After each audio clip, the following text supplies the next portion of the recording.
आपको हर दूसरे तीसरे दिन अमेरिका के किसी मंत्री का, अमेरिका के किसी राष्ट्रपति का अखबार में बयान मिल जाएगा, भारत पाकिस्तान को दोस्ती करनी चाहिए। आता है ना अक्सर, कभी स्ट्रॉप टॉलबोट आके बोल जाता है, कभी उनकी वो कोई महिला आके बोल जाती है, कोंडोलिसा राइस आके बोल जाती है, कभी जॉर्ज बुश स्टेटमेंट दे देता है, कभी बिल क्लिंटन देता था कि भारत पाकिस्तान को दोस्ती करनी चाहिए। ये वो लोग कहते हैं जो दुनिया में सबसे ज्यादा हथियार बनाते हैं, बेचते हैं, और हथियारों का अंतिम उद्देश्य एक ही होता है, युद्ध और युद्ध। सबसे ज्यादा अशांति पैदा करने वाले जो देश हैं दुनिया में, वही शांति की बात करके आपको, मुझको, सबको मूर्ख बनाते रहते हैं, और हम सब सीधे साधे भोले भाले लोग मूर्ख ही बनते रहते हैं।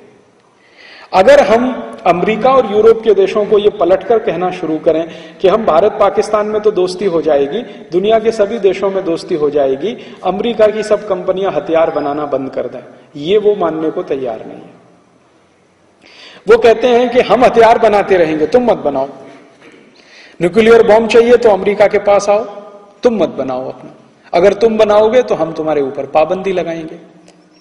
तुम फाइटर प्लेन्स मत बनाओ, तुम मिसाइल मत बनाओ, तुम कुछ भी मत करो, तुमको जरूरत हो हमारे पास आओ। आप देखते हैं ना, जिस दिन भी भारत की सरकार कोई मिसाइल का परीक्षण करती है, अगले ही दिन अमेरिका की तरफ से कोई बयान आ जाता है ना कि हम चाहते हैं कि शांति स्थापित हो इस क्षेत्र में। क्यों वो चाहते हैं शांति? वो इसलिए नहीं चाहते कि सच में शांति हो, वो इसलिए चाहते हैं कि भारत अगर मिसाइल बनाते जाएगा, अच्छी अच्छी मिसाइलें बनाएगा, तो अमेरिकी मिसाइल कौन खरीदेगा फिर? अगर हमने न्यूक्लियर बॉम्ब बना लिया, जरूरत पड़ने पर इस्तेमाल किया या नहीं किया, ये हमारे ऊपर निर्भर है, लेकिन अमेरिकी बॉम्ब कौन खरीदेगा फिर? तो उनको अपना मार्केट बना के रखना है, तो दूसरे देशों को यह सिखाना है कि तुम कुछ मत करो, हम हथियार बनाते रहें, तुम उनको खरीदते रहो, तुम हमको पैसा देते रहो, हमारी इकोनॉमी उससे चलती रहे, और शांति से अपने यहां बैठे रहो, तुम कुछ मत करो। ये उनकी फिलॉसफी है, या ये उनकी पॉलिटिक्स है, यही उनकी राजनीति है। ये राजनीति एक स्तर पर चलती है, और इसका सबसे नंगा स्वरूप आपने देखा हो तो अभी आपको दिखाई दे जाएगा। देखिए कैसे होता है। यूरोप के कुछ देशों ने इराक युद्ध का विरोध किया, आपको मालूम है, फ्रांस ने किया, लेकिन आपको यह मालूम है कि इन्होंने हथियार बेचने से अपने को पीछे नहीं रखा। उन्होंने कहा युद्ध नहीं होना चाहिए, लेकिन युद्ध हुआ और हथियार बिके तो हथियार बेचने में आ गए। फ्रांस भी आगे है, जर्मनी भी आगे है, ब्रिटेन भी आगे है। और ये नूरा कुश्ती होती है, एक हिंदी शब्द होता है नूरा कुश्ती, बाहर दिखाना कि सच में दो पहलवान लड़ रहे हैं, अंदर से दोनों एक ही है। यूरोप और अमेरिका कभी एक दूसरे के दुश्मन नहीं है। आपको और मुझको बताने के लिए कभी कभी दुश्मनी का नाटक करते हैं, जैसे फ्रांस और जर्मनी ने अमेरिका का बहुत विरोध किया इराक युद्ध के विरोध में, लेकिन वास्तविकता में अंदर खाने क्या हुआ, इराक ने भी फ्रांस ने भी हथियार बेचे, जर्मनी में भी हथियार बेचे, ब्रिटेन ने भी हथियार बेचे, अमेरिका ने भी हथियार बेचे। अरबों डॉलर के हथियार अभी इराक हमले के समय इस्तेमाल हुए। इसी तरह अफगानिस्तान में हुआ। तो युद्ध की जो राजनीति है ये पूरी दुनिया में सबसे ज्यादा मुनाफा देने वाली राजनीति है यूरोपियन देशों को और अमेरिका को। ये एक बात। दूसरी एक बात हमें और समझनी चाहिए, वो ये समझनी चाहिए कि ये यूरोप और अमेरिका के जो देश हैं हथियारों का उत्पादन करते हैं, उसके अलावा दवाएं भी बनाते हैं, रासायनिक खाद भी बनाते हैं, टूथपेस्ट टूथ पाउडर भी बनाते हैं, कपड़े भी बनाते हैं, जूते चप्पल भी बनाते हैं, खेल कूद के खिलौने भी बनाते हैं, ये चीजें भी बनाते हैं। और युद्ध के अलावा जो कुछ वो बनाते हैं उसका खपत करने की गुंजाइश उनके देश में बहुत कम है। अर्थात अमेरिका और यूरोप के देशों में युद्ध के हथियारों के अलावा जितनी चीजों का उत्पादन होता है उनकी खपत उनके यहां सबसे कम होती है। कारण क्या है? यूरोप और अमेरिका की आबादी बहुत कम है। यूरोप की कुल आबादी अगर आप गिनना शुरू करें तो गिनिए, फ्रांस की आबादी 6.5 करोड़, ब्रिटेन की आबादी 6.5 करोड़ के आसपास, जर्मनी की आबादी लगभग 5 करोड़, 5.25 करोड़, स्वीडन की आबादी 1 करोड़ के आसपास, स्विट्जरलैंड की आबादी 1 करोड़ से कम, डेनमार्क, नॉर्वे, फिनलैंड, तीनों की आबादी 1 करोड़ से कम। ये सभी देशों की कुल आबादी बहुत कम है। यूरोप के सब देशों को एक साथ इकट्ठा कर दो तो भारत के एक प्रदेश से छोटे हैं, उत्तर प्रदेश। हमारे अकेले उत्तर प्रदेश की आबादी 18 करोड़। 18 कोटि। तो इन देशों की आबादी बहुत कम है। आबादी कम होने से कंजम्पशन कम है, उत्पादन तो बहुत है लेकिन उपभोग उसका उतना नहीं है। और अमेरिका की आबादी अगर आप कुल मिला के देखो तो 27 करोड़। तो 27 करोड़ अमेरिका की आबादी और यूरोप के देशों की कुल आबादी अगर ये जोड़ दिया जाए तो ये दुनिया का कुल मिला के ज्यादा से ज्यादा बैठेगा तो 40-50 करोड़ के आसपास का एरिया है। इससे ज्यादा यहां लोग नहीं रहते। तो इनके यहां लोग तो बहुत कम रहते हैं और दुनिया में इस समय अगर कुल मिला के देखा जाए तो 650 करोड़ लोग रहते हैं। 650 करोड़ में से मात्र 50 करोड़ लोग यूरोप और अमेरिका। तो इनके यहां समस्या क्या होती है कि ये टूथपेस्ट बनाते हैं इस हिसाब से कि 100 करोड़ लोग इस्तेमाल करें, टूथ पाउडर बनाते हैं इस हिसाब से कि 100 करोड़ लोग इस्तेमाल करें, कोई भी चीज बनाते हैं इस हिसाब से कि 100 करोड़ लोग इस्तेमाल करें, लेकिन उनके यहाँ इस्तेमाल करने वाले लोगों की संख्या बहुत कम है। तो इनके यहाँ होता यह है कि उत्पादन तो बहुत हो जाता है, खपत उसकी होती नहीं है। और इन्होंने एक ऐसा आर्थिक सिद्धांत अपनाया हुआ है जिसमें यह कहा जाता है कि उत्पादन बढ़ाते जाओ, बढ़ाते जाओ, बढ़ाते जाओ, बढ़ाते जाओ, बढ़ाते जाओ। अरे खपत होती नहीं है तो उत्पादन बढ़ाने से फायदा क्या? तो कहते हैं कि खपत बढ़ाने के लिए दूसरे देशों में माल अपना बेचते जाओ, बेचते जाओ, बेचते जाओ। तो माल बने अमेरिका और यूरोप में और बिके दूसरे देशों में जाकर। तो इनकी कोशिश क्या रहती है यूरोप और अमेरिकी देशों की कि ये माल जो भी पैदा करें दूसरे देशों में इनका माल बिकता रहे और ज्यादा से ज्यादा इनका माल बिकता रहे। इसके लिए ये कुछ भी साम दाम दंड भेद हर तरह की नीति अपनाने के लिए लगे रहते हैं। अमेरिका में पैदा हुआ माल यूरोप के देशों में पैदा हुआ माल भारत में बिके, पाकिस्तान में बिके, बांग्लादेश में बिके और पड़ोसी हमारे कोई भी देश फिलीपींस में बिके, इंडोनेशिया में बिके, मलेशिया में बिके, सब देशों में उनका माल ज्यादा से ज्यादा बिके क्योंकि उनके यहां अपना माल बिकने की गुंजाइश कम है। तो इस कोशिश में ये लगे रहते हैं। अब जब कोई देश अपने अतिरिक्त माल को, जिसको सरप्लस कहते हैं, सरप्लस प्रोडक्ट्स को दूसरे देश में जबरदस्ती बेचने की कोशिश करेगा तो झगड़ा होना स्वाभाविक है।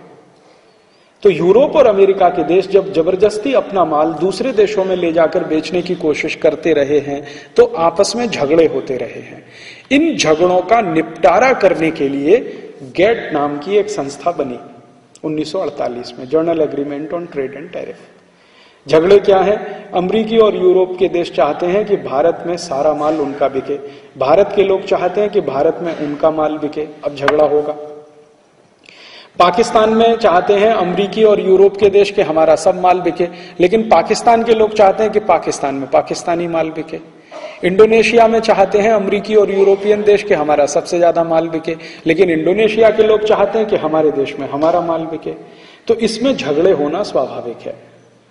तो ये झगड़ों का निपटारा कैसे हो, इसके लिए एक संस्था बने, संगठन बने। यही संस्था और संगठन का नाम रख दिया गैट। ये बन गया 1948 में। मैंने आपसे कहा कि भारत इसके बनाने के समय मेंबर रहा, अमेरिका भी इसमें मेंबर था, फ्रांस भी था, जर्मनी भी था, ब्रिटेन भी था। 23 देशों ने मिलकर इसको बनाया। बाद में क्या हुआ, धीरे धीरे धीरे धीरे और भी देश इसमें शामिल हो गए। बाद में कुछ 35 देश आए, 4-5 साल के बाद और 10-12 देश आए।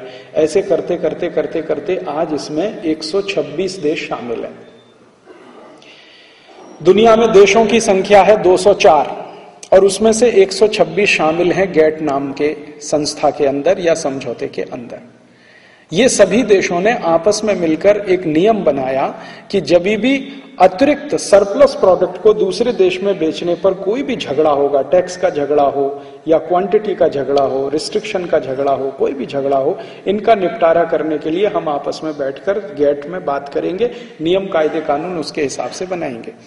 1948 में जब ये गैट शुरू हुआ तो 1986 तक ये गैट इसी आधार पर काम करता रहा। आधार क्या? अगर कोई देश का सामान दूसरे देश में बिकने के लिए जाता है और वहां कोई झगड़ा शुरू होता है तो उस झगड़े का निपटारा करना गैट का काम है। इस आधार पर यह काम करता रहा 1948 से 1986 तक। लेकिन 1986 में आने के बाद, 1986 का साल जब आ गया 1986 का, तब अमेरिकी और यूरोपियन देशों ने यह तय किया कि हमें गैट का उपयोग और ज्यादा तरीके से करना है और ज्यादा तरीके से क्या करना है? अगर वो कोई अपना माल लेके भारत में बेचने के लिए लाते हैं और भारत की सरकार कहती है कि नहीं हम ये माल नहीं बिकने देंगे और उसको रोकने के लिए वो कोई कदम उठाती है, तो इन अमेरिकी और यूरोपियन देशों ने आपस में मिलकर तय किया कि हम कुछ ऐसे कानून बनवाएं ताकि हमारा माल रोकने के लिए कोई भी कदम दुनिया की सरकारें ना उठाएं। अक्सर ये झगड़े होते थे, अमेरिका का कोई माल भारत में आया, हमारी जरूरत नहीं है, सरकार ने उस पर टैक्स लगा दिया। उदाहरण के लिए अमेरिका के देशों से संतरा भारत में बिकने के लिए आया, हम भारत में भरपूर मात्रा में संतरा पैदा करते हैं और हमारे पास कोई आवश्यकता नहीं है अमेरिकी संतरा खाने की, हमें जरूरत भी नहीं है, हमारे विदर्भ में बहुत अच्छा संतरा होता है। तो भारत सरकार ने अमेरिकी संतरे पर पाबंदी लगाई। पाबंदी लगाने के दो रास्ते होते हैं, एक तो होता है टैरिफ, माने टैक्स लगा दिया, इतना ज्यादा टैक्स लगा दो कि अमेरिकी संतरा भारत के संतरे से सस्ता ना बिक पाए, इतना टैक्स लगा दो, तो उसको कहते हैं टैरिफ बैरियर, ताकि अमेरिकी संतरा भारत में बिकने के लिए ना आए। दूसरा होता है क्वांटिटेटिव रिस्ट्रिक्शन। वो क्या होता है, अगर अमेरिका ने बहुत जोर डाला और भारत सरकार को कन्विंस कर लिया, तो भारत सरकार ने कहा अच्छा ठीक है, साल में 10 किलो संतरा अपना तुम भारत में बेचो, 10 किलो से 1 किलो भी ज्यादा हुआ तो हम फिर पाबंदी लगा देंगे। इसको कहते हैं क्वांटिटेटिव रिस्ट्रिक्शन। तो दो तरीके से बाहर से आने वाले सामान को रोका जाता है किसी भी देश में। भारत भी रोकता है, पाकिस्तान भी रोकता है, अमेरिका भी रोकता है, फ्रांस भी रोकता है, जर्मनी भी रोकता है। हर एक देश अपने बाजार में आने वाले विदेशी सामान को रोकने के लिए ये दो ही रास्ते अपनाता है, या तो वो क्वांटिटेटिव रिस्ट्रिक्शन लगाता है या तो उसके ऊपर टैक्स इतना ज्यादा लगा देता है कि वो महंगा हो जाए।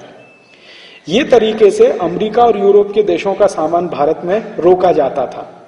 इन देशों ने क्या सोचा कि अगर हम ये क्वांटिटेटिव रिस्ट्रिक्शन और टैरिफ बैरियर दोनों समाप्त करा लें तो फिर भारत या भारत जैसे तमाम देश हमारा कोई माल रोक नहीं पाएंगे अपने बाजार। हम जितना चाहेंगे उतना माल भारत और यूरोप में, भारत और भारत के पड़ोसी देशों में बेच पाएंगे। उनके यहाँ परेशानी क्या है, मैंने आपसे कहा कि माल का उत्पादन तो बढ़ता जा रहा है, कंजम्पशन उसका है नहीं।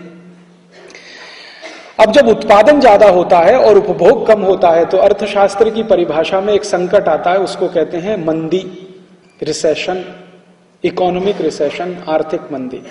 तो ये यूरोप और अमेरिका के देशों में चलती है भयंकर आर्थिक मंदी, और मंदी का कारण यह है कि उनके यहां पैदा हुआ माल ज्यादा उनके यहां बिकता नहीं और दूसरे देशों में भी बिकने की गुंजाइश नहीं। तो माल तो ज्यादा हो रहा है लेकिन उत्पादन तो होने से कोई लाभ नहीं, उपभोग होता नहीं है, तो उसमें से जो लाभ आना चाहिए आता नहीं है। तो इन्होंने सोचा कि अपने देश की जो मंदी है उसको दूर करने के लिए हम भारत जैसे तमाम देशों में जहां पर बाजार बहुत बड़ा है, कितना बड़ा है, 103 करोड़ की लोक संख्या हमारी, चीन की 140 कोटि की लोक संख्या, और चीन और भारत को मिला दें तो आधी दुनिया, 140 कोटि और 103 कोटि तो 243 कोटि हो गया, लगभग आधी दुनिया हो गई। और फिर हमारे पड़ोसी देशों को देखें, इंडोनेशिया 18 कोटि का देश, पाकिस्तान 14 कोटि का देश, 18 कोटि के यूरोप में कोई देश नहीं है। मैंने आपसे कहा ना यूरोप का सबसे बड़ा देश है जो ब्रिटेन और फ्रांस और जर्मनी 6-6, 7-7 कोटि से नीचे के हैं, लेकिन एक ही देश है 18 कोटि का, इंडोनेशिया, फिर मलेशिया, फिर फिलीपींस, फिर थाईलैंड, फिर ये सब देश। तो ये सब जो एशिया के देश हैं, अगर एशिया को इकट्ठा कर लिया जाए तो ये दुनिया का, एशिया और अफ्रीका के देश देखो, नाइजीरिया 19 कोटि का देश, सूडान, लीबिया 12-13 कोटि के देश, और नीचे आ जाइए साउथ अफ्रीका 11 कोटि का देश। तो ये अफ्रीका और एशिया के देशों को अगर इकट्ठा कर दिया जाए तो 3/4 दुनिया तो यही है, और यही 3/4 दुनिया के बाजारों में यूरोप और अमेरिका का माल ज्यादा से ज्यादा बिकना चाहिए। ये इसके ऊपर टैरिफ बैरियर ना लगाएं, क्वांटिटेटिव रिस्ट्रिक्शन ना लगाएं, ये 1986 में यूरोप और अमेरिका की सरकारों ने आपस में बैठ के तय किया कि हम कुछ ऐसा कदम उठाएं ताकि हमारे माल पर कोई रोक टोक ना लगे, इन देशों में आसानी से जाए। तो इसके लिए इन्होंने बोलना शुरू किया कि गैट के नियम चेंज करो, गैट के कानून चेंज करो, नियम चेंज करो, पुराने हो गए हैं, 30 साल पुराने हो गए, 35 साल पुराने हो गए, 40 साल पुराने हो गए। नियम कभी बने थे? 1948 में, और बात शुरू हो गई 1986 में। तो इन्होंने बोलना शुरू किया बहुत पुराने हो गए, बदल करो बदल करो बदल करो। तो गैट में आपस में मिलके एक तय कर लिया कि हम अब पुराने नियम बदलेंगे। तो पुराने नियम बदलेंगे तो नए नियम बनेंगे, तो नए नियम बनाने के लिए एक समिति बनाओ। तो एक समिति बनाई गई, उस समिति का अध्यक्ष एक व्यक्ति को बनाया गया, उसका नाम था आर्थर डंकल। वो उस समिति का अध्यक्ष बना और उसने अपने समिति में काम करने के लिए 20-25 लोगों को चुन लिया कि ये मेरे साथ काम करेंगे। तो वो समिति बन गई, समिति ने काम शुरू किया। समिति ने 1986 में जब ये काम शुरू किया तो दुनिया के सभी देशों के लिए एक प्रस्ताव बना दिया, एक ड्राफ्ट बना दिया। उसी का नाम हो गया डंकल ड्राफ्ट। बाद में उसका नाम हो गया गेट एग्रीमेंट और 1 जनवरी 2005 से उसका नाम हो जाएगा WTO एग्रीमेंट। जब ये लागू होगा तो अब इसका नाम होगा ये 3 पड़ाव इसके थे। पहले ये था गेट करार, उसके पहले था डंकल प्रस्ताव, अब हो जाएगा WTO एग्रीमेंट। तो ये जो प्रस्ताव बना आर्थर डंकल के द्वारा, इसमें बाद में कुछ और भी जोड़ हुआ, कुछ घटाव हुआ, तो प्लस माइनस होता रहा। अभी ये फुल फ्लेज होके आ गया है और वही मेरे हाथ में है जो मैं आपसे बात करने जा रहा हूं। ये जो इन्होंने बना दिया है प्रस्ताव, यूरोप और अमेरिकी देशों के सरकारों के कहने पर आर्थर डंकल और उसके सहयोगियों ने जो प्रस्ताव बना दिया है, इसमें लगभग 2000 शर्तें हैं और इसकी शर्तें बड़ी विचित्र विचित्र हैं। आप सुनकर आश्चर्य करेंगे। इस प्रस्ताव पे हस्ताक्षर भारत सरकार ने किया 15 दिसंबर 1994 को। भारत के बाद इस पर हस्ताक्षर किया अमेरिका ने। हाँ, एक बात जो किसी के ध्यान में नहीं है, गेट करार पर, डंकल प्रस्ताव पर, WTO एग्रीमेंट पर भारत सरकार ने पहले हस्ताक्षर किया है, अमेरिका ने उसके बाद किया है। और अमेरिका के बाद यूरोप के देशों ने किया है। सबसे बाद में इस पर हस्ताक्षर करने वाला सबसे बड़ा देश है चीन। चीन ने अभी मुश्किल से 2 साल पहले इस पर हस्ताक्षर किया है। भारत ने तो 1994 में किया, अमेरिका ने 1995 में किया, यूरोप के देशों ने 1996 के बाद में किया। अच्छा, आपके मन में प्रश्न आ सकता है कि भारत ने पहले हस्ताक्षर किया, अमेरिका ने बाद में क्यों किया? अमेरिका के मन में पहले से एक बहुत बड़ी साजिश थी, योजना थी चोरी करने की, बेईमानी करने की। इसलिए उसने भारत को पहले प्रेशराइज किया, तुम हस्ताक्षर कर दो। जब भारत की ओर से यह बात अमेरिका की तरफ कही गई कि भाई आप भी तो करो, तो उन्होंने कहा हम तो कर देंगे, तुम पहले कर दो। हाँ, हम तो कर देंगे। और भारत की सरकार इसमें फंस कैसे गई हस्ताक्षर पहले करने में? आप याद करिए 1991 में भारत में जब सरकार बनी थी तो भारत की आर्थिक हालत बहुत खराब थी। इतनी खराब हालत थी कि हमारे देश का सोना गिरवी रख के हमने कर्ज लिया था बैंक ऑफ इंग्लैंड से। 47 मीट्रिक टन हमने सोना गिरवी रखा था बैंक ऑफ इंग्लैंड में। 1 मीट्रिक टन में 1000 किलो होता है, 47,000 किलोग्राम सोना हमने गिरवी रखा था। 1 किलो सोना लगभग इस समय 7 लाख रुपए के आसपास है। आप कल्पना कर सकते हैं हमने कितना देश का धन गिरवी रखा था। हालत बहुत खराब थी, हमने कर्जा लिया था, सोना गिरवी रखा था। उसी समय अमेरिकी और यूरोपियन देशों को मौका मिल गया। मौका क्या मिल गया? हमने इन देशों की तरफ भी हाथ फैलाया था कर्जे के लिए। तो इन्होंने कहा तुमको कर्जा चाहिए तो गेट करार साइन कर दो, पहले WTO साइन कर दो। तो भारत सरकार को कर्जे के लालच में फंसाकर इन्होंने ये हस्ताक्षर पहले करा लिया। अच्छा, मजे की बात क्या हुई, एक और इंटरेस्टिंग बात जो शायद आप नहीं जानते, जैसे ही भारत ने हस्ताक्षर किया दुनिया के 77 देशों ने अगले ही दिन हस्ताक्षर कर दिया। हाँ, 77 देशों ने अगले ही दिन कर दिया। भारत ने 15 दिसंबर को किया 1994, 16 दिसंबर 1994 को दुनिया के 77 देशों ने हस्ताक्षर किया। ये देश कौन थे? Indonesia, Malaysia, Philippine, Sri Lanka, Bangladesh, Pakistan, Nigeria, Kenya, Somalia, Ethiopia, south Africa, ये सब देशों ने किया। जब इन देशों से यह पूछा गया कि तुमने हस्ताक्षर क्यों किया, तो उन्होंने कहा जी भारत ने किया तो हमने कर दिया। हाँ, बिल्कुल स्पष्ट उनका यही कहना था, जी भारत ने किया तो हमने कर दिया। तो भारत ने क्या किया और तुमने क्यों किया? तो वो कहते थे जी भारत सरकार ने किया है तो कुछ सोच समझ के किया होगा, हमको इसमें सोचने की भी फुर्सत नहीं है, जरूरत भी नहीं है। अच्छा, इन सब देशों ने ये जो कहा इसमें उनका कोई दोष नहीं है। कारण क्या है कि ये जो 77 देश थे ना, इनका लीडर था भारत। हाँ, ये देशों को दुनिया में कहा जाता है G77। तो ये जो G77 थे, इनका था लीडर भारत 94 में। भारत G77 का अध्यक्ष था, प्रेसिडेंट था। तो जब प्रेसिडेंट ने साइन किया तो नीचे मेंबर तक सबने साइन कर दिया। इन्होंने ना सोचा ना विचारा कि हमको क्या होगा, हमको क्या होगा, हमको क्या होगा। उन्होंने क्या कहा, जो भारत को होगा वो हमको होगा, ऐसा हो गया।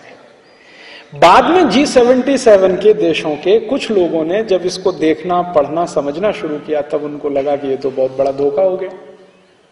और अब यही G77 में 25-26 ऐसे देश हैं जो गेट को रद्द करने के लिए अभियान चला रहे हैं। उनमें एक है सोमालिया, एक है इथियोपिया, वेस्ट इंडीज बहुत छोटा सा देश है, देश नहीं कहना चाहिए, द्वीपों का समूह है वेस्ट इंडीज। वो बहुत बड़ा अभियान चला रहा है, गेट को रद्द होना चाहिए। और लास्ट कॉन्फ्रेंस जब हुआ था गेट का, तो सबसे बड़ा विरोध उन्होंने ही किया था, वेस्ट इंडीज के प्रतिनिधियों ने। अब वो कह रहे हैं कि भाई धोखा हो गया, हमने देखा नहीं, हमने सोचा नहीं, समझा नहीं, हम तो भारत के ऊपर निर्भर थे, भारत की सरकार ने भी ना देखा, ना सोचा, ना समझा, साइन कर दिया। भारत की सरकार का प्रॉब्लम क्या था? Beggars have no choice, sign करो। हमको कर्ज लेना है तो कर्ज की शर्त लगा दी उन्होंने, शर्त लगा दी तो ये साइन कर लिया। अब जब भारत ने हस्ताक्षर कर दिया, उसके बाद अमेरिका ने हस्ताक्षर किया। क्यों, वो आपको मैं बताता। अमेरिका ने क्या किया कि जैसे ही हस्ताक्षर हुआ, उसके तुरंत बाद अमेरिका ने अपना संविधान में परिवर्तन कर लिया। अमेरिकन कॉन्स्टिट्यूशन में उन्होंने चेंज किया। और ये चेंज किया बिल क्लिंटन ने। बिल क्लिंटन के समय में, बिल क्लिंटन ने नहीं, अमेरिका की संसद ने चेंज।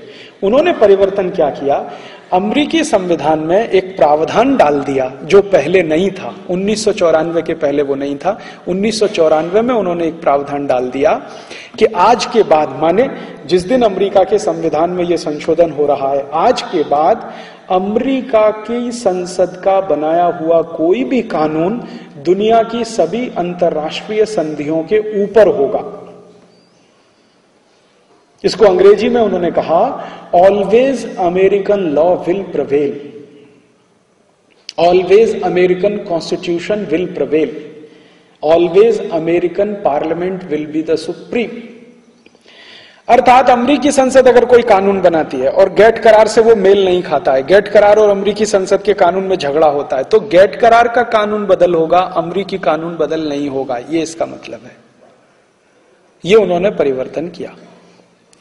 ये परिवर्तन जब उन्होंने किया और इस परिवर्तन को बाद में उन्होंने डलवा दिया, ठीक है। और ये कैसे किया है मैं इसको समझाता हूं। गेट एग्रीमेंट में एक सेक्शन है 102, सेक्शन नंबर 102।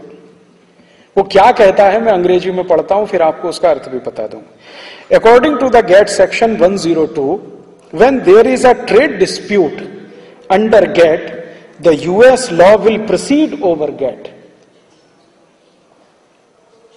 ये डलवा दिया उन्होंने। अब इतने से में ही सारा खेल खत्म हो गया। फिर आगे, the US law will proceed over GATT in every case, not just in some cases, not just in most cases, but in every case। अर्थात गेट करार का कानून और अमेरिकी संसद के कानून का जब भी झगड़ा होगा तो अमेरिकी संसद का कानून ही माना जाएगा, गेट का कानून नहीं माना जाएगा किसी भी केस में, किसी भी क्षेत्र में। ये इन्होंने कर लिया। अगर अमेरिका ये पहले करता 94 के पहले, तो भारत को भी मौका मिल जाता ये करने का, और भारतीय सरकार भी अपने संविधान में संशोधन कर लेती और भारत के संविधान में ये डाल दिया जाता कि भारत का संविधान और गेट करार में जब भी झगड़ा होगा, then always Indian constitution will prevail. या हम भी ये कर सकते थे, always Indian constitution will proceed over GATT issues. हम भी ये कर सकते थे, कानून के लिए कर सकते थे, संविधान के लिए कर सकते थे। अमेरिका ने ये बात अंतिम समय तक छुपा के रखी, चालाकी के साथ ये सब किया कि पहले भारत सरकार ने साइन कर दिया, फिर उन्होंने अपने अमेंडमेंट कर लिया, अमेंडमेंट करने के बाद साइन किया। तो अब अमेरिका के लिए परेशानी कुछ नहीं है। ज्यादा से ज्यादा परेशानियां हैं वो भारत के लिए हैं, पाकिस्तान के लिए, बांग्लादेश के लिए, श्रीलंका के लिए, इंडोनेशिया के लिए, मलेशिया के लिए, सऊदी अरब के लिए, संयुक्त अरब अमीरात के लिए, कुवैत के लिए, बहरीन के लिए, ओमान के लिए। ये जो छोटे छोटे देश हैं इनके लिए सबसे ज्यादा परेशानियां। छोटे देश किस मामले में? पैसे के मामले में। वैसे तो बहुत बड़े देश हैं। अगर इनके संसाधनों की बात करें तो इनके पास इतने संसाधन हैं जो दुनिया में कोई सोच नहीं सकता। अगर इनके स्किल्ड लेबर की बात करें तो इनके पास इतना स्किल्ड लेबर है जो दुनिया में कोई कल्पना नहीं कर सकता। रिसोर्सेज की बात करें तो इतने रिसोर्सेज हैं जिसके बारे में कोई सोच नहीं सकता। तो ये देश छोटे हैं, बस एक ही स्थिति में पूंजी कम है, सरप्लस कैपिटल नहीं है, बाकी सब कुछ सरप्लस है हमारे पास, कैपिटल सरप्लस नहीं। और यूरोप और अमेरिका में अगर कोई एक चीज है तो उनके पास सरप्लस कैपिटल है, बाकी कुछ नहीं है। तो आज जो परिभाषा की जाती है दुनिया में, अमीर कौन है, गरीब कौन है, तो ये कहा जाता है कि जिनके पास सरप्लस कैपिटल है वो अमीर हैं और जिनके पास सरप्लस कैपिटल नहीं है वो गरीब हैं। अगर इस परिभाषा को बदल दिया जाए और ऐसे कहा जाए कि जिनके पास संसाधन सबसे ज्यादा हैं तो वो फिर भारत है, पाकिस्तान है, इंडोनेशिया, मलेशिया है, और जिनके पास संसाधन बिल्कुल नहीं है वो यूरोप के देश हैं। या इस तरह से परिभाषा किया जाए कि जिन्होंने अपने सारे संसाधनों का नाश कर लिया है वो यूरोप और अमेरिका हैं, और जिनके संसाधन अभी भी बचे हुए हैं वो भारत, पाकिस्तान, बांग्लादेश जैसे देश हैं। परिभाषा उनकी चल रही है दुनिया में। अमीर और गरीब होने की परिभाषा जो है वो सरप्लस कैपिटल के आधार पर है, पर कैपिटा इनकम के आधार पर है। अगर हम दूसरे तरह से परिभाषा करना शुरू करें तो हम शायद बहुत अमीर होंगे और ये अमेरिका, यूरोप वाले बहुत गरीब होंगे। बायोमास के हिसाब से परिभाषा करें, हम हमारी प्रकृति में मिलने वाली चीजों के हिसाब से परिभाषा करें तो हम शायद सबसे अमीर होंगे, लेकिन परिभाषा वही चल रही। तो इन्होंने किया चालाकी से एक काम संशोधन करने का, संशोधन करके इन्होंने गेट करार साइन कर दिया, और गेट करार साइन होने के बाद अमेरिका और यूरोप की मजे ही मजे हैं, बल्ले ही बल्ले है, और ये जो गरीब देश हैं ये बेचारे मरने की तैयारी में। अब इसमें मुश्किल क्या है? गेट करार के बारे में कोई और बात मैं कहूं और उसके पहले एक बात मैं आपको पढ़ के सुना दूं। इसमें सबसे पहले चैप्टर में, पहले ही पैराग्राफ में, शुरू में ही सबसे पहले एक बहुत महत्व की बात लिखी हुई है। No single element of this draft final act can be considered as agreed till the total package is agreed. No single element of this draft final act can be considered as agreed till the total package is agreed। अर्थात ये पूरे के पूरे समझौते में जब तक सारी शर्तों को आप एक साथ नहीं माने तब तक कोई भी एक शर्त नहीं मानी जाएगी। अर्थात ये जो लगभग 2000 से ज्यादा शर्तें इसमें हैं ये पूरी की पूरी एक साथ आपको माननी है, तभी गेट करार आपने स्वीकार किया है ऐसा माना जाएगा, अन्यथा नहीं माना जाएगा। अब इसकी शर्तें क्या हैं? शर्तों के बारे में मैं आपसे थोड़ी थोड़ी बात करता हूं। इसमें सबसे गंभीर जो मुझे तकलीफ देती हैं शर्तें वो खेती के विषय में है, हमारे देश में किसानों के लिए है। इसमें है एक agreement on agriculture. Agreement on agriculture में 50 से ज्यादा शर्तें हैं लगभग। उनमें से एक दो शर्त की बात करूंगा क्योंकि सब नहीं कर सकता, समय बहुत चाहिए। पहली ही शर्त इसमें यह है कि भारत देश जब भी गेट करार साइन किया उस दिन के बाद जब आपका ग्रेस पीरियड समाप्त हो जाए, तब ग्रेस पीरियड समाप्त हो गया 15 दिसंबर 2004 को, माने 1 जनवरी 2005 इसके लिए शुरू का समय रखा गया। तो 1 जनवरी 2005 से ये शर्तें आपको लागू करनी है। शर्तें क्या हैं? पहली शर्त ये है, अंग्रेजी में है, बहुत लंबा है, शॉर्ट में, सरल भाषा में, हिंदी में बात करता हूं। पहली शर्त यह है कि आप 1 जनवरी 2005 के बाद भारत के किसानों को, हमारे देश के शेतकरी बांधवों को मिलने वाली सब तरह की सहायता बंद करिए। सहायता माने सरकार के द्वारा मिलने वाली सहायता। जब भी सहायता की बात की जाएगी तो समाज के द्वारा मिलने वाली सहायता नहीं, सरकार के द्वारा मिलने वाली सहायता। तो भारत सरकार से शेतकरी बांधवों को जो सहायता मिलती है 1 जनवरी 2005 के बाद उसको बंद करिए। कैसे बंद करिए? पहले साल में उसमें कटौती करिए 24%, दूसरे साल में जो बची हुई है उसमें कटौती करिए 24%, फिर तीसरे साल में 24%। ऐसे करते करते 6-7 साल में सारी सहायता बंद करिए। ये सहायता क्या है? अंग्रेजी में इसको कहते हैं सब्सिडी, हिंदी में कहते हैं सहायता। सब्सिडी शायद आपको जल्दी समझ में आए। तो भारत के शेतकरी बांधवों को मिलने वाली सब्सिडी 1 जनवरी 2005 से खत्म करिए। ये है पहली शर्त। शर्त है खत्म करिए। और कैसे खत्म करिए? जो सहायता भारत के शेतकरी बांधवों को मिलती है उसका 24% पहले वर्ष में कम कर दीजिए, दूसरे वर्ष में जो बचा हुआ है उसका 24% कम कर दीजिए, तीसरे वर्ष में, और तो ऐसे करते करते 6-7 वर्ष में पूरा खत्म हो जाए। शेतकरी बांधवों को सहायता क्या है हमारे देश में? दो तरह की सहायता है, एक तो प्रत्यक्ष, दूसरी परोक्ष, डायरेक्ट सब्सिडी, इनडायरेक्ट सब्सिडी। वो क्या है?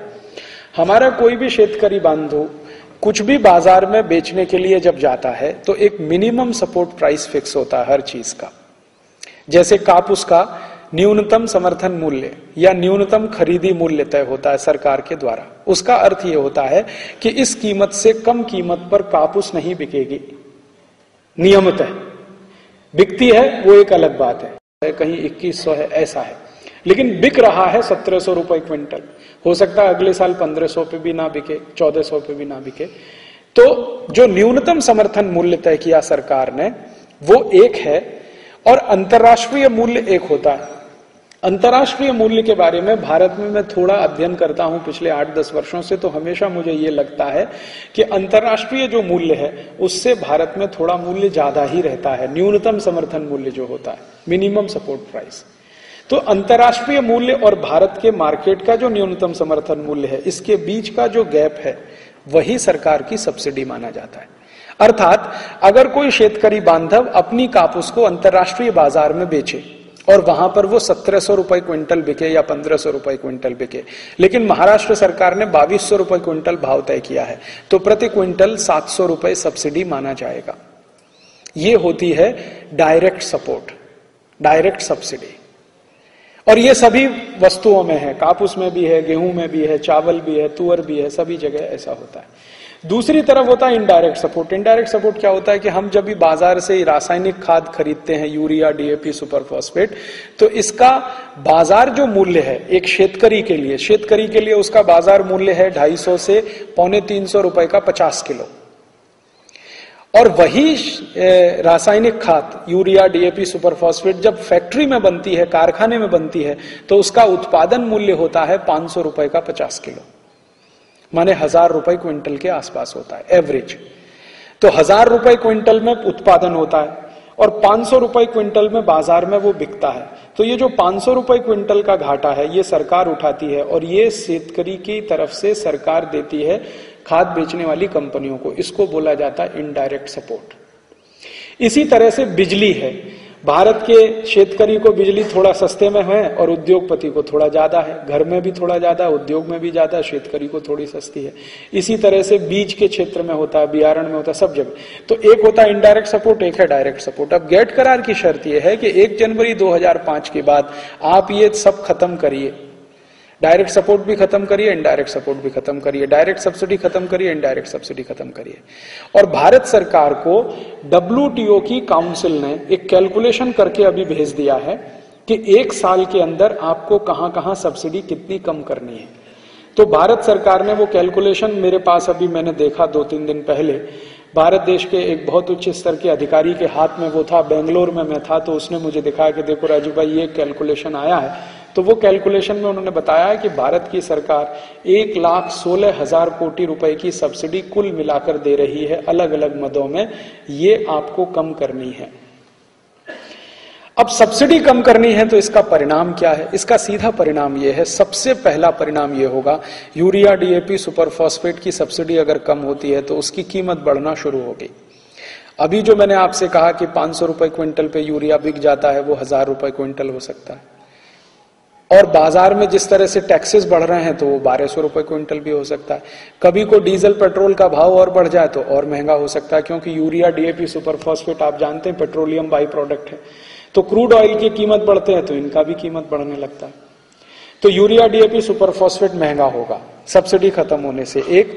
दूसरा, जब ये सब्सिडी इनडायरेक्ट खत्म होगी और डायरेक्ट भी खत्म होगी, डायरेक्ट सब्सिडी खत्म होगी, तो सरकार जो न्यूनतम समर्थन मूल्य घोषित कर रही है अंतरराष्ट्रीय बाजार से थोड़ा ज्यादा, ये नहीं कर पाएगी।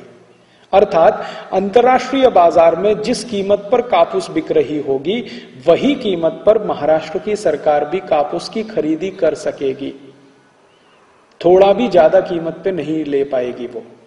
अब मान लीजिए अंतर्राष्ट्रीय बाजार में कापूस का भाव 1500 रुपए क्विंटल हो जाए, तो अगले साल महाराष्ट्र में भी यही भाव पे सरकार को कापूस खरीदनी पड़ेगी। अगर सरकार ने नहीं खरीदा तो गेट करार का उल्लंघन किया तो आपके खिलाफ मुकदमा चलेगा।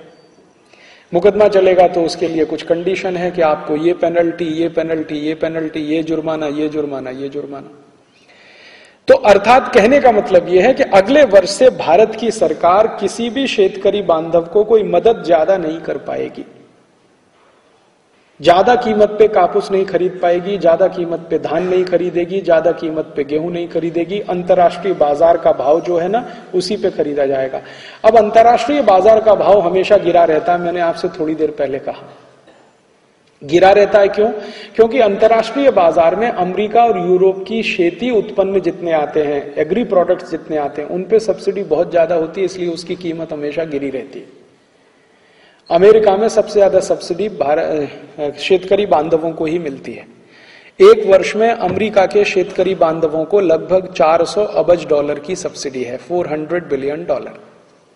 और यूरोप के देशों में भी सबसे ज्यादा सब्सिडी शेतकरी बांधवों को है, जापान में भी सबसे ज्यादा सब्सिडी शेतकरी बांधवों को है। तो उनके देशों में चूंकि सब्सिडी बहुत ज्यादा है, हमारे यहां तो 4 अरब डॉलर के आसपास है, $4 बिलियन भारत में है, अमेरिका में $400 बिलियन है, माने हमसे 100 गुना जास्ती सब्सिडी अमेरिका में है। तो अमेरिका के शेतकरी बांधवों को चूंकि सब्सिडी बहुत ज्यादा है, तो अमेरिका के जो एग्री प्रोडक्ट्स हैं, जो खेती से उत्पन्न वस्तुएं हैं, वो अंतर्राष्ट्रीय बाजार में बहुत सस्ती हैं। यूरोप से जो उत्पन्न वस्तुएं हैं खेती की, वो भी बहुत सस्ती हैं। तो उनकी वस्तुएं चूंकि अंतर्राष्ट्रीय बाजार में वैसे ही बहुत सस्ती हैं, और भारत की खेती की वस्तुओं को अगर उसी लेवल पे हम प्राइस कैलकुलेट करने लगेंगे, तो सबसे ज्यादा मार खाएगा भारत का शेतकरी, क्योंकि इसको हर चीज नीचे हो जाए। अभी तो देखिए, अभी प्रकाश बाबू ने कहा, आप भी देख रहे हैं 1700 रुपए क्विंटल पे कापूस बिक रहा है। अगले साल आप देखेंगे 1200 रुपए क्विंटल में भी नहीं बिके, 1000 रुपए क्विंटल पे भी नहीं बिके। क्योंकि अगले वर्ष से क्या होगा, परदेशी कापूस भयंकर मात्रा में आ जाएगा आपके मार्केट में। अभी तो उसको रोका हुआ है, अगले साल से गेट करार आ जाएगा। गेट करार दो ही चीजों को हटाता है, क्वांटिटेटिव रिस्ट्रिक्शन हटाता है और टैरिफ बैरियर कम करता है। तो आप ना तो क्वांटिटी का रिस्ट्रिक्शन लगा पाएंगे, ना ज्यादा टैक्स लगा पाएंगे। तो अभी तो परदेशी कापूस ज्यादा नहीं बिकता भारत में, अगले साल से तो आप देखेंगे अमेरिका का कापूस आ गया, इनका कापूस आ गया, उनका कापूस आ गया, पाकिस्तान का आ गया, थाईलैंड का आ गया, फिलीपींस का आ गया, बर्मा का आ गया, सबका आ जाएगा। तब कापूस का भाव और गिरेगा, क्योंकि तब कापूस का भाव जो तय होगा वो मार्केट के डिमांड एंड सप्लाई थ्योरी से तय होगा। अभी तय होता है मिनिमम सपोर्ट प्राइस मैकेनिज्म से। डिमांड एंड सप्लाई थ्योरी क्या कहती है, कोई वस्तु की मांग अगर कम है और उसकी सप्लाई जास्ती है तो कीमत गिरेगी। तो कापूस अगर ज्यादा मात्रा में भारत के बाजार में आया, बाहर से भी आया और यहां से भी उत्पन्न हुआ, तो कीमत उसकी गिरने वाली है, क्योंकि सप्लाई ज्यादा है, डिमांड कम है। अब जब कापूस की कीमत गिरेगी, तो जो शेतकरी कापूस पैदा करता है विदर्भ का, वो तो बेचारा मार खाएगा। मार कैसे खाएगा? कापूस का उत्पादन खर्च बढ़ेगा, क्योंकि यूरिया, डीएपी, सुपर फॉस्फेट की कीमत बढ़ी, बियारण की कीमत बढ़ी, पेस्टिसाइड की कीमत बढ़ी, बीज का भाव बढ़ा, तो उत्पादन खर्च तो बढ़ा, मार्केट में प्राइस उसको कम मिलेगा, तो दोहरा नुकसान इसको होगा। तब शेतकरी करेगा क्या? वो सोचेगा कापूस मत करो, कुछ और करो। आपने सोचो कापूस बंद करके गेहूं शुरू किया, गेहूं में भी यही पर समस्या। आप बोलो हम जवारी करेंगे, जवारी में भी यही समस्या। आप बोलो हम ये करेंगे, उसी में भी यही समस्या। और अल्टीमेटली होगा क्या कि इसमें जो बड़ा शेतकरी है वो तो किसी तरह से सस्टेन कर जाएगा, लेकिन जो छोटा शेतकरी है, 5 एकड़ में खेती करता है, 2 एकड़ में करता है, 1 एकड़ में करता है, 2-2.5 एकड़ में करता है, 3 एकड़ में, वो मारा जाएगा। उसकी कैपेसिटी नहीं है मार्केट में सस्टेन करने की। और भारत में 70% शेतकरी ऐसे ही हैं जिनका खेती बहुत छोटा है। 5 एकड़ से कम खेती वाले 70% शेतकरी हैं। 30% शेतकरी हैं जिनके पास 70% से ज्यादा 5 एकड़ से ज्यादा खेती है। तो छोटे शेतकरी इसमें सबसे ज्यादा मार खाएंगे, सबसे ज्यादा तकलीफ उनको होने वाली है। और वो तकलीफ में क्या होगा, फिर वो कहीं से कर्ज लेंगे, कर्ज ज्यादा से ज्यादा होता जाएगा, फिर कर्ज का ब्याज नहीं चुका पाएंगे तो आत्महत्या करेंगे। तो अभी आप रोज अखबार में दुखद समाचार पढ़ते हैं कि आज ये शेतकरी ने आत्महत्या की, किसी ने परिवार सहित। अगले वर्ष से ये ऐसे समाचार आपको और ज्यादा पढ़ने को मिलेंगे।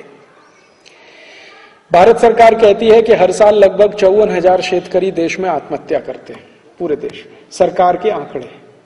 लेकिन ये आंकड़े वो हैं जब केस रिपोर्ट होता है, रिपोर्ट ही नहीं होता है तो पता नहीं कितने आत्महत्या करते हैं, माहिती नहीं।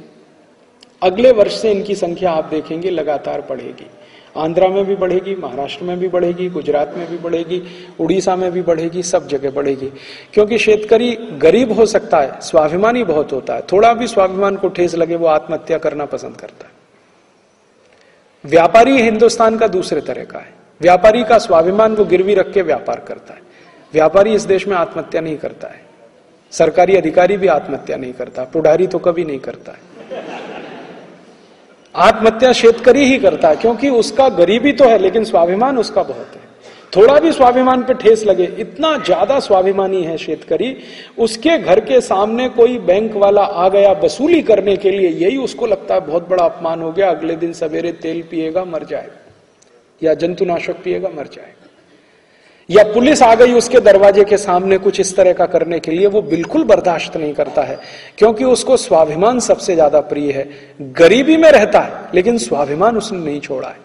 भारत का जो समाज ने स्वाभिमान छोड़ दिया है वो इसमें एडजस्ट कर लेगा WTO में, उसको ज्यादा प्रॉब्लम नहीं आएगी। चलो ऐसे नहीं तो ऐसे करो, कैसे एडजस्ट कर लेगा? जो व्यापारी अभी भारत के शेतकरी का कापूस खरीद रहा है वो परदेशी कापूस खरीदेगा, उसको कोई प्रॉब्लम नहीं है, वो तो जिंदा रहेगा। उसको अभी भारत के शेतकरी की कापूस नहीं मिलेगी अगले साल से, वो परदेशी कापूस खरीद के बेचेगा। वो भारत के शेतकरी का गेहूं नहीं खरीदेगा, परदेशी गेहूं खरीदेगा। वो भारत के शेतकरी का चावल नहीं खरीदेगा, परदेशी चावल खरीदेगा। तो व्यापारी तो इसमें एडजस्ट कर लेगा, अधिकारी भी एडजस्ट कर लेगा, उसको कोई प्रॉब्लम ही नहीं है। अभी वो स्वदेशी कापूस का कापड़ पहनता फिर परदेशी का पहनेगा, वो तो कहेगा और अच्छा है, मुझको तो परदेशी कॉटन का कापूस का कापड़ मिलता है तो और अच्छा है। वो परदेशी चावल खाएगा और अच्छा महसूस करेगा, परदेशी गेहूं खाएगा और अच्छा महसूस करेगा। तो भारत का अधिकारी को भी तकलीफ नहीं है, व्यापारी को भी ज्यादा तकलीफ नहीं आएगी। आएगी वो किसी दूसरे लेवल पे आएगी, यहां नहीं आएगी। और ज्यादा से ज्यादा तकलीफ जो आने वाली है वो शेतकरी बांधव के लिए, कि ये एक ही शर्त उसको खत्म कर देगी। और भारत के शेतकरी की ताकत जो है इस समय बिखरी हुई है। शेतकरी बांधवों का संगठन टूट गया है। पहले शेतकरी बांधवों का संगठन होता था महाराष्ट्र में, लेकिन अभी वो खत्म हो गया। वो संगठन के कुछ लोग एक पक्ष में चले गए, कुछ दूसरे पक्ष में चले गए, कुछ तीसरे पक्ष में, अब संगठन कहीं नहीं है। उत्तर भारत में भी एक अच्छा शेतकरी संगठन होता था, वो भी धीरे धीरे टूट गया। तो सबसे ज्यादा मार जिस संगठन को, जिस वर्ग को होने वाली है वो असंगठित है, इसलिए कोई बड़ा विरोध करने की स्थिति नहीं है और ये तकलीफ आके आने वाली है। ये एक शर्त है गेट करार की। शेतकरी बांधवों के लिए ऐसी 56 शर्तें हैं। दूसरी इसमें शर्त यह है कि भारत में खेती में जो भी उत्पन्न होता है, गेहूं, चावल, चना, कपास, मटर, चीनी वगैरह वगैरह, ये सब कुछ प्रदेश से कंपलसरी इंपोर्ट करना पड़ेगा, आप उसको रोक नहीं सकते। जैसे हम भारत में मान लीजिए एक वर्ष में 20 टन अनाज पैदा करते हैं, तो इसका कुछ हिस्सा प्रदेश से खरीदना ही पड़ेगा। आपको जरूरत नहीं है फिर भी खरीदना पड़ेगा। कितना खरीदना पड़ेगा? तो इसमें कहा है कि जो आपका मिनिमम कंजम्पशन बेस है उसका 8%, माने हम भारत के लोग एक वर्ष में जितना भी खेती उत्पन्न का वापर करते हैं उसका 8% प्रदेश से खरीदना पड़ेगा। इसको सरल भाषा में मैं समझाता हूं। अगर सब भारतवासी मिलकर एक वर्ष में 4 कोटि टन गेहूं खाते हैं तो इसका 8% प्रदेश से खरीदना पड़ेगा। 1 कोटि टन का 8%, 8 लाख टन। 4 कोटि टन का 32 लाख टन गेहूं हर साल प्रदेश से खरीदना पड़ेगा। जबरदस्ती, जरूरत नहीं है फिर भी खरीदो। और फिर पूछो WTO के अधिकारियों से कि क्या करें उसको खरीद के, तो कहते हैं दरिया में फेंको या चूहे को खिलाओ, हमें मतलब नहीं, खरीदो, जबरदस्ती खरीदो, जरूरत नहीं फिर भी खरीदो। ये सेकंड कंडीशन है। इसको मार्केट एक्सेस के नाम से कहा गया है। इसमें जबरदस्ती इतना माल खरीदो, गेहूं खरीदो, चावल खरीदो, कापूस खरीदो, संतरा खरीदो, अमरूद खरीदो, केला खरीदो, भाजीपाला खरीदो, जो कुछ भी भारत में होता वो सब प्रदेश से खरीदो। मिनिमम कंजम्पशन का 8%। तो हर चीज बाहर से आएगी ही आएगी और यहां भी उत्पन्न होती है तो मार्केट में कीमत गिरेगी, तो उसका सबसे बड़ा नुकसान शेतकरी को होगा। जो खाने वाले लोग हैं वो सोचेंगे हमको फायदा होगा। फायदा कैसे होगा? वो सोचेगा अभी चीज थोड़ी सस्ती हो जाएगी, लेकिन जो खाने वाला है उसको मालूम नहीं है कि एक बार फायदा हुआ, 2 बार फायदा हुआ, फिर तुम्हारे पास कुछ खरीदने के लिए पैसा ही नहीं होगा तो खरीदोगे क्या? एक बार आपने सा खरीदा, आपकी खेती खत्म हो गई, फिर आपके पास कुछ है ही नहीं खरीदने के लिए, फिर क्या खरीदेंगे? वो उतनी दूर का उनको दिखाई नहीं देता है, तात्कालिक दिखाई देता है कि सस्ता होगा। तो इसलिए मजदूर संगठन कहते हैं जी सस्ता होगा, इसलिए आने दो परदेशी माल सब कुछ भारत में। लेकिन ये जो शेतकरी की बात अगर कोई सोचे तो वो सोचता नहीं कि क्या होगा इससे। तो ये जो कंपलसरी मार्केट एक्सेस प्रोविजन है, जबरदस्ती माल खरीदना पड़ेगा आपको, जरूरत नहीं है फिर भी, ये और भी तकलीफ देने वाला है।